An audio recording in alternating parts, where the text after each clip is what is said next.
Nesh Nikolic. How are you, Nesh? Thank you. I'm well. Good time. Yourself? Yeah, fine. Thank you. Thanks for your time.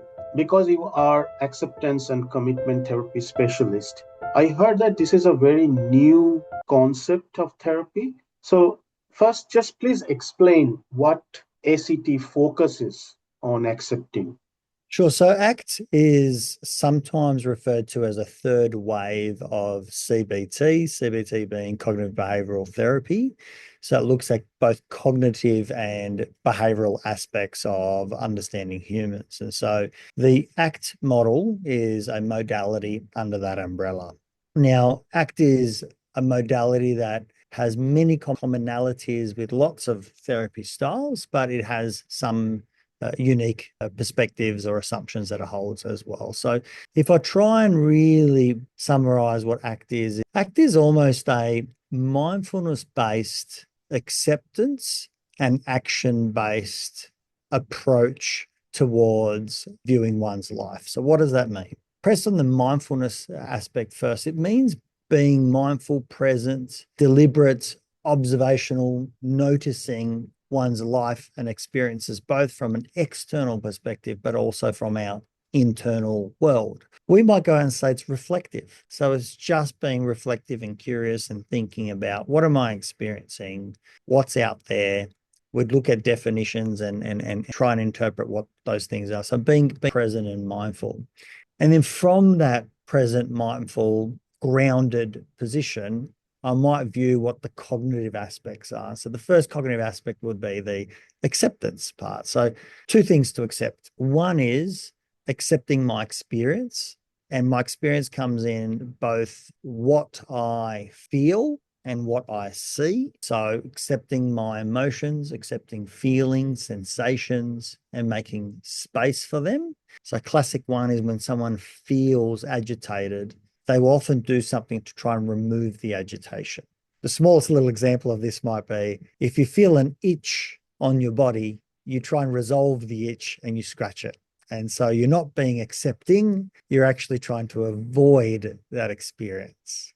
And so lots of meditative practices says when you sit and you feel something come, just thank it for being there and then return your attention back to your breathing, for example. There's a bit of an acceptance of the world being as it is, your internal experience being as it is. The second part of the acceptance model is accepting your thoughts. So we know from an observational point of view that as a human being, you experience a stream of thoughts. So any human being who tries to stop a stream of thoughts finds themselves in a futile position. You just simply cannot stop thoughts.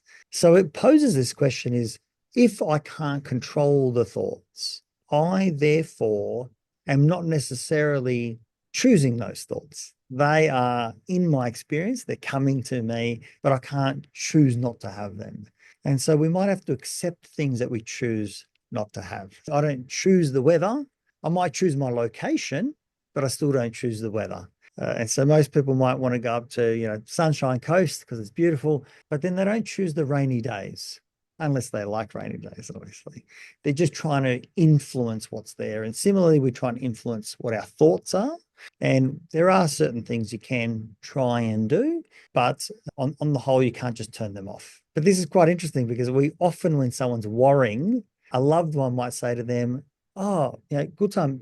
Don't worry about it. Forget about it. Stop stressing. I wish I knew how to do that. Do you do that? How do you do? How do you just switch off all of them, right? And usually, the more that something is important to us, the more we cling to it, and so it's harder for us to accept it. So if I go on to the other side of the model, which is the action-driven side, the commitment side, so it's acceptance and commitment. The commitment side is committing to a series of actions that are in line with what's the who and what's important to me. So I would call them our values. So if I can identify who and what's important, I might be able to therefore also identify a series of actions that could get me closer to the who and what's important while I make room for the other side, which is the stuff I can't control. Obviously, in the center of all of that is I'm trying to be mindful and present. The centerpiece of the ACT model is psychological flexibility. We're trying to help people develop greater range and flexibility in the way that they either hold those things that they don't like, the way that they sit with and carry unwanted thoughts, for example, having more range to be more present, to be less connected with, an identity, but rather see there's lots of hats and identities that we hold, have a great range of understanding about the who and what's important to us, and be present, connected to that so that I can work with intent. I can act on intent. And also the skill of the action phase of that. So, committing to those actions and following through. So it's a bit of a model that guides formulation and treatment planning in psychology. Mm. Is it seeing the problem more objectively or seeing the emotion I'm having because of the situation more objectively? We would say we're trying to be mindful of the objectivity of both, but then regulating how I attach to that. So there's an understanding that if I attach to something that I like, there's a likelihood that I'll be upset from it when it's removed from me. So very, very simple scenario is if I give a child and I give them a lollipop and they lick it, they taste the sweet sensation. If I remove it from them, what does the child do? We might see a tantrum, some sort of emotional response. The same thing happens as adults. If I say to an adult, by virtue of a relationship, that they can trust me, if I go out and I break their trust, they're going to feel quite upset. Now, how do we combat that? We might say, well, maybe I have to hold trust more gently so I don't believe that just because they're a dear friend that they can't betray my trust. They must maintain my trust. So I need to maybe think, how much might I disclose, even to the closest person, if I'm not able to hold it in a vulnerable way? So that might be like a functional way. Another way might be that I accept that life has great challenges and pains, and I try and separate myself from the concept of even embarrassment. Things that I hold as being embarrassed. Why do I feel embarrassed? What's this about? Is this just actually ideas telling me that it's embarrassing? Because we've all watched a TV show. When someone falls over, we all laugh at the TV show. We do it as a family. And so we learn that falling over is wrong and to be embarrassed about. Well, in actual fact, maybe falling over is just falling over. And what the representation is on it might be the power that it has. And so if I can take the power away from it by saying, that's just a thought, rather than it is embarrassing. So one aspect in the ACT model is called cognitive diffusion versus cognitive fusion. So example I might sometimes speak about is a young man might go out and have a thought which says, nobody likes me. So they're feeling isolated. My group don't like me. They're just being nice and that's why they've invited me, but they don't really like me. Now, that statement, nobody likes me, is very different than I'm having the thought, nobody likes me. See, one separates you from the thoughts. The other one kind of binds you with the thoughts. So the statement of nobody likes me, I'm pathetic, I'm ugly, I'm not of any value, versus I'm having the thoughts. I'm experiencing a thought at the moment that's saying to me, no one likes me. I could do a different version. I might just say, thanks, mind. You see, I'm separate. I'm calling it the mind, or I might give it a story or a term. So I'm separating myself from it. So that's called diffusion. So cognitive diffusion. And so we make space from it there. In mental health first aid also, it says that when you are going through some distress, don't just avoid it, because if you avoid it, it will come back to you and it will come back and bite you even stronger way. And what you are saying in ACT, it's also kind of a similar approach that by going through those emotions and objectively seeing those emotions, in another way, is it teaching tolerance and patience together also? The goal of ACT is a little bit different. And this is why I say there's some unique perspectives of it. So the goal of ACT is not to do exposure therapy, which effectively says if you don't avoid it, you will resolve it and it will go away. And in many instances, that is true, but that's not the goal.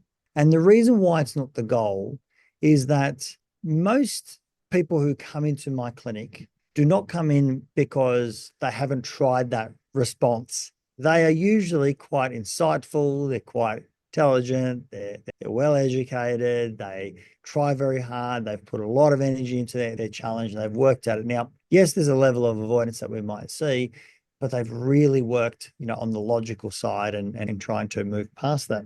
And exposure does that. If I share a little example about my personal life, I have ongoingly felt uncomfortable about being in an aeroplane. And even though the logic doesn't hold and we know that the data tells us it's safer than driving a vehicle and so on and so forth, irrespective of the volume of times I've been in an aeroplane, I still feel great levels of discomfort. So my heart starts to race a bit more. I feel hotter in my body. My mouth goes dry. I get tension in my muscles, almost like I'm bracing for something to harm me. All of those things are just the response that I experience. What ACT tries to teach is making space and room for the things that we can't control. And so that is an involuntary action that my body might make, and all the thoughts that might show up, they're not in my control. So I just make space and room for them because I want to be able to functionally fly and run my life and go visit family and also be able to travel independently and have a sense of freedom. So yes, it's nice when those uncomfortable, unwanted feelings go away, but the goal is not to get rid of the uncomfortable feelings. It's in actual fact to make space, room for those. And it's not even from a tolerance perspective, because tolerance is me like white knuckling. So like I have to brace and hold and I have to, get through it. That's wrestling. That's tension. It's really trying to kind of sit back and just surrender, allow it to be, allow it to pass. There's lots of metaphors that we might use, like being in a boat in the ocean and waiting for the storm to pass, or that, you are kind of like the sky, but sometimes, in the sky, you might contain clouds and weather that come in and blow and, snow and hail, but they aren't the sky. The sky holds and contains that, but the sky is not wind, the sky is not rain, the sky is not the clouds even. It's the container of all of those. So you and I are kind of like a container. And so we can notice and observe these things pass. And so we're trying to change our relationship with discomforts, with stress, with things that we don't often like. But when we say we don't like, it means I've attached to it. So once again, I'm trying to reduce that level of attachment, while others I might actually say I do want to attach to it and I'm willing to bear the discomfort. So I want to attach to my children, I want to attach to my partner, I want to attach to my parents, but I have to also make space for their characteristics and their personalities and the things they don't do that I don't like, the things that they don't do that I wish they did do, right? They're all the attachments. So I have to kind of see them as they are and make space for them as they are, love them as they are. In what kind of situation ACT is really working like a magic? I don't think ACT is magical. I believe so much in psychology because I can see the power of it. And we've all felt the power of psychology. Sometimes gotten to a point in our life where we say, you know what? No more.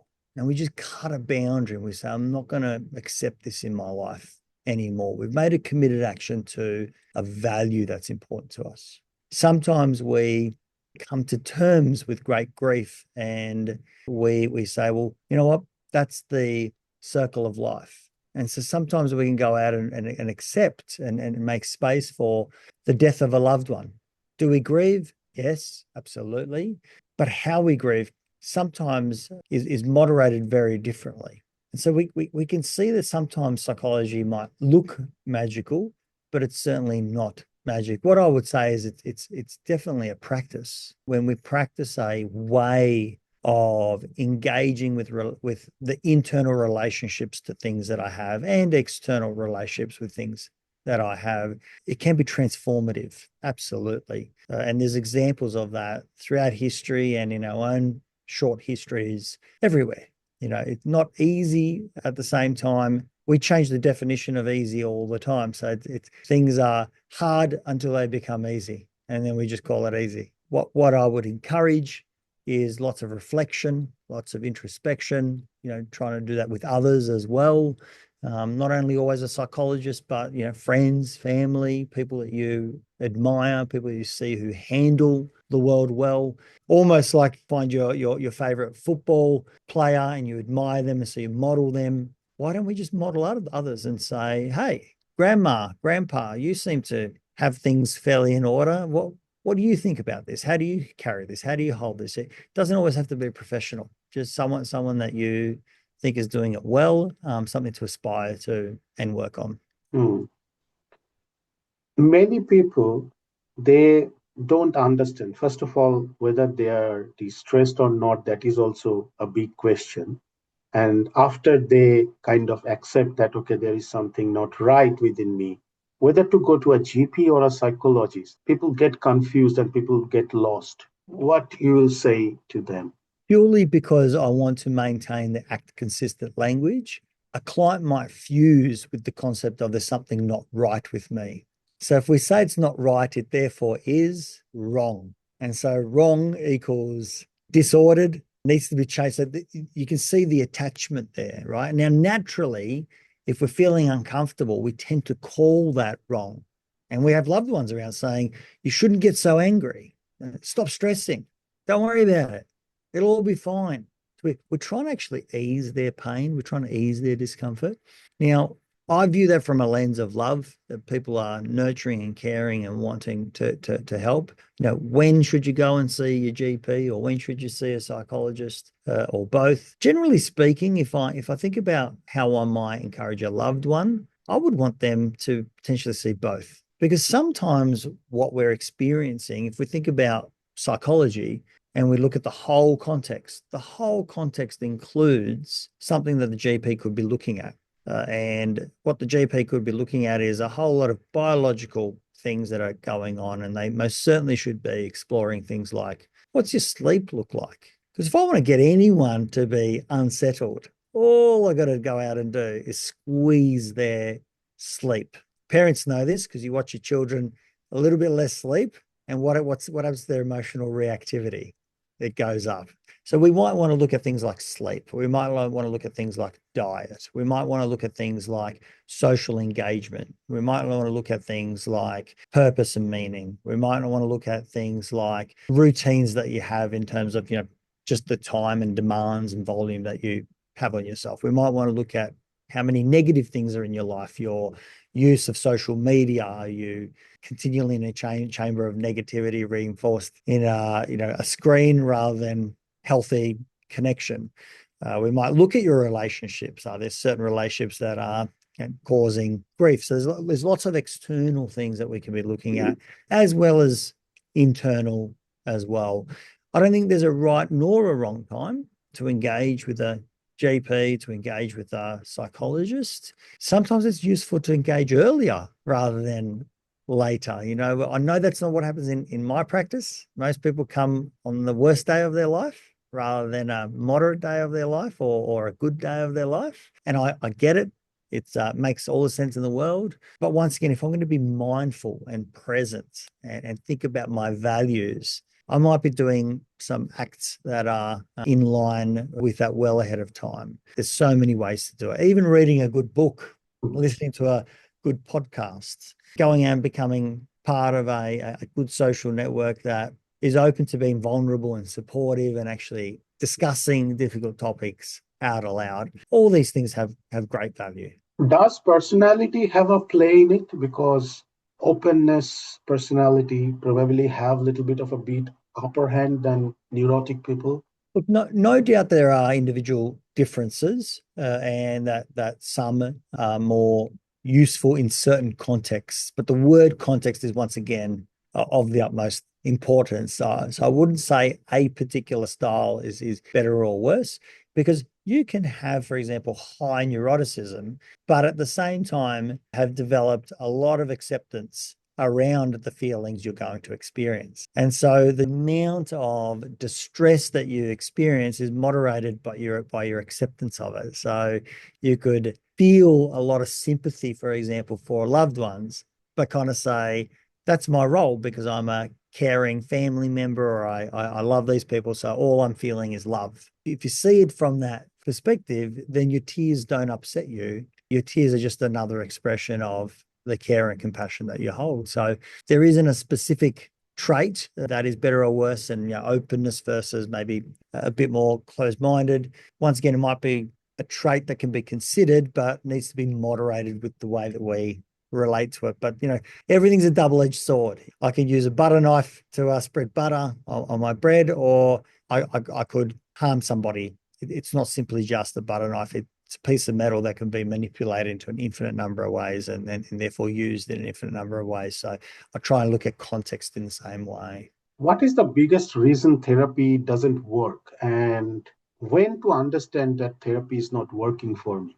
Okay, the reason I'm asking it because again, I went to the GP in my worst days, Sure. and he said that you passed all these psychological talk situation, you were in serious blues, so better start taking medication. So I did that, and after that I went to psychologist. Now I have a lot of psychology friends, so I go to them.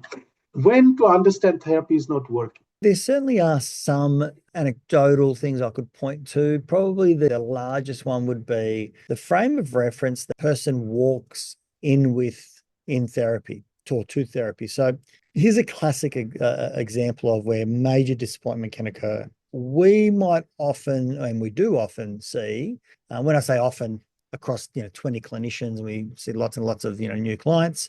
Sometimes someone might walk in with an expectation that is so far from how you might work with a psychologist. So if the expectation is, I feel better after the first appointment, you might be very disappointed. Why? Because simply by sharing your story, and the psychologist obviously trying to do a history and find out the context and how it's led up to this, and getting all the initial context and framing, they can understand why you've showed up. That would take the entire session. As a matter of fact, I would suggest it'll take many sessions. You will ongoingly be doing that as the psychologist.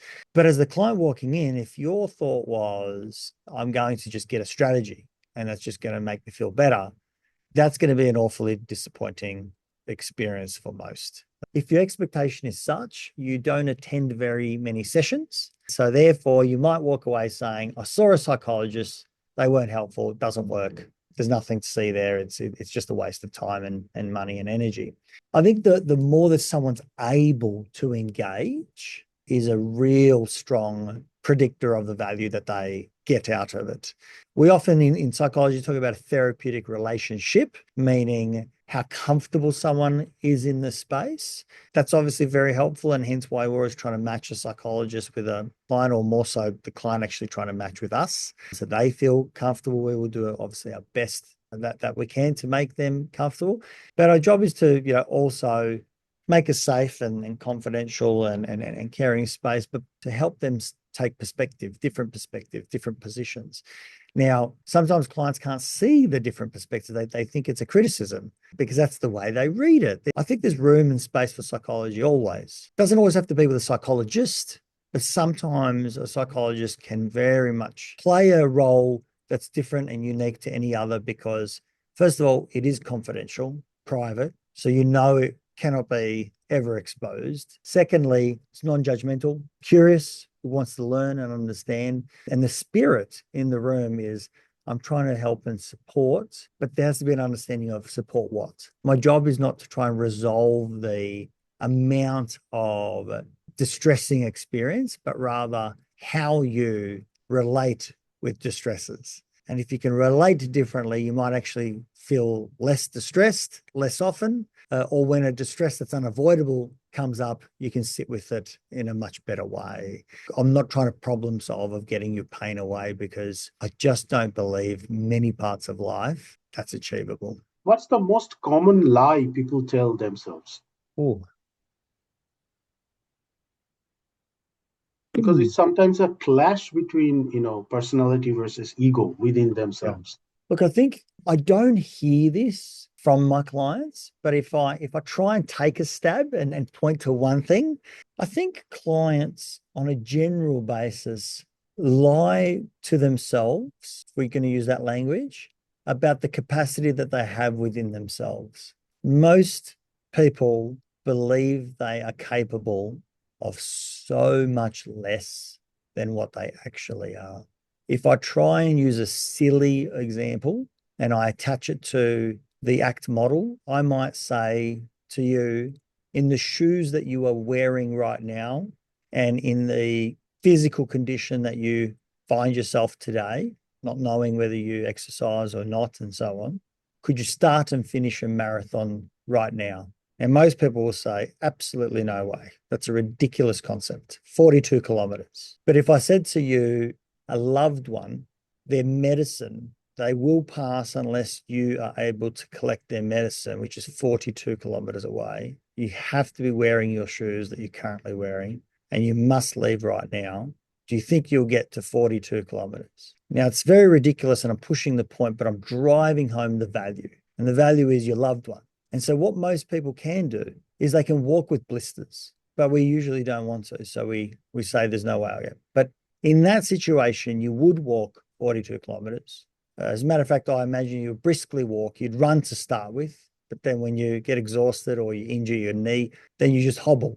And you hobble and you drag your leg and you might even cry along the way. But I bet most people can say, I can do that if it's going to cost my mother, my brother, my sister, my child, my partner, my grandparent, my best friend, whoever it might be. So I think we undercook our ability. We don't believe in our own capacity. And I think our capacity is absolutely incredible. But we don't practice it, we don't extend it, we don't push it nearly as much as what we're capable of doing. And so that's probably the biggest lie if I have to point to one thing. I'm sure there's others, but that's the first one that comes to mind. Oh, love it. Love it. We are almost the end of it. So the last question to you as a psychologist, please give us some tips for our basic psychological well-being. Thank you for the question. I think it's an incredibly important question, and I'm going to be a little bit broad in this, and I'm going to talk about this as pillars of well-being. But I do want to credit Kelly Wilson the way that he's presented this, and it's not unique to be fair. So this isn't even surprising or unique to him, but I think it's worth mentioning. And Kelly Wilson is an incredible clinician, human being, ACT trainer. He wrote about and talks about these pillars of well-being. And the first thing that he talks about is moving your body. And he very specifically talks about it from a perspective of not exercise, but rather movement. And I think that's a real lovely one because the concept of movement, if we think about it with children don't exercise. They don't say, hey, mum, dad, can I go out and exercise? What they just do is they move. They crawl under the table, over the table. They jump from one chair to another. Then they push it further away, and they're trying to challenge themselves. And they're putting their arms above their head and crouching down and wiggling and so on and so forth.